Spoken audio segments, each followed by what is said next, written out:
The Houthis are Iran-backed non-state actors controlling parts of northern Yemen. On the 19th of November, they captured a Bahamas-registered cargo ship, the Galaxy Leader. The group says they did this because the ship was owned by an Israeli citizen. The Houthis uploaded a video of their operation on social media. Let's see to understand why this was no ordinary operation. Here you see a Houthi speedboat spotting the Galaxy Leader. The vessel is in the Red Sea somewhere off Saudi Arabia, headed for Pipavav port in Gujarat. This is a Russian-built Mi-17 helicopter. It's approaching the ship from the stern. An Mi-17 can carry about 24 troops. It weighs about 11 tons. And the ship is cruising at a speed of around 18 knots.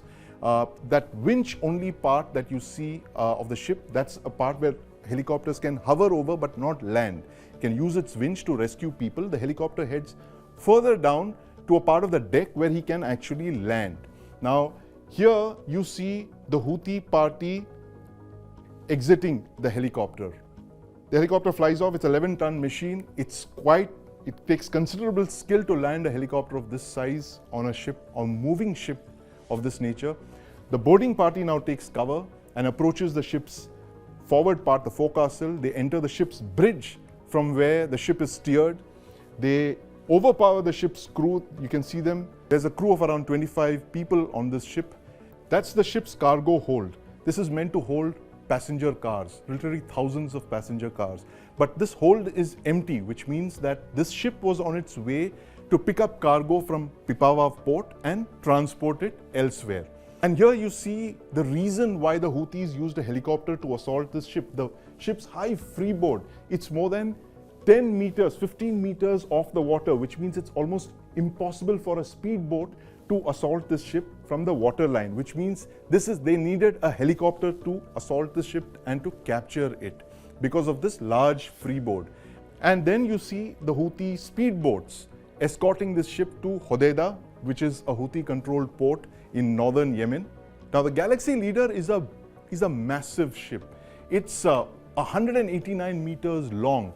It's longer than the Indian Navy's Delhi-class destroyers, which are the largest principal surface combatants of the Indian Navy. The Galaxy Leader displaces over 48,000 tons, which is more than the displacement of the Indian Navy's largest ship, the aircraft carrier, the INS Vikrant.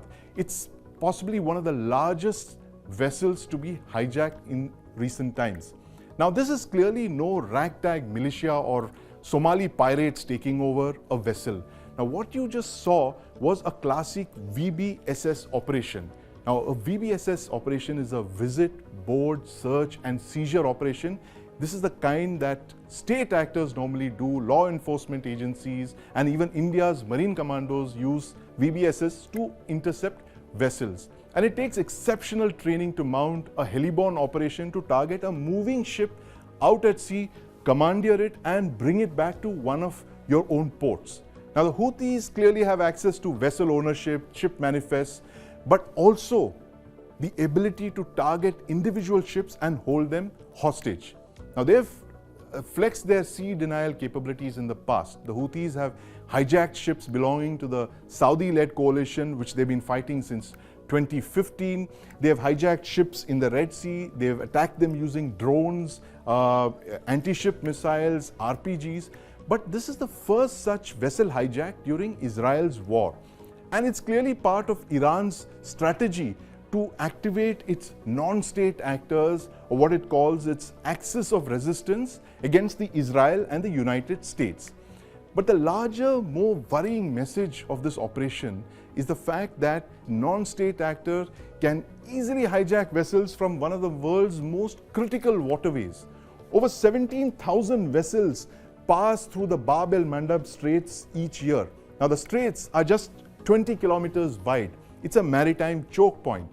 This has implications for India too. Now, a majority of India's overseas trade with Europe heads through these straits, through the Red Sea and the Suez Canal and on towards Europe. Now, the India-Middle East Economic Corridor was meant to shorten this distance via the Red Sea to Europe. The IMEC has been put on hold by Israel's war. And now this Houthi hijack has endangered the traditional route as well. News9 Plus. Download now.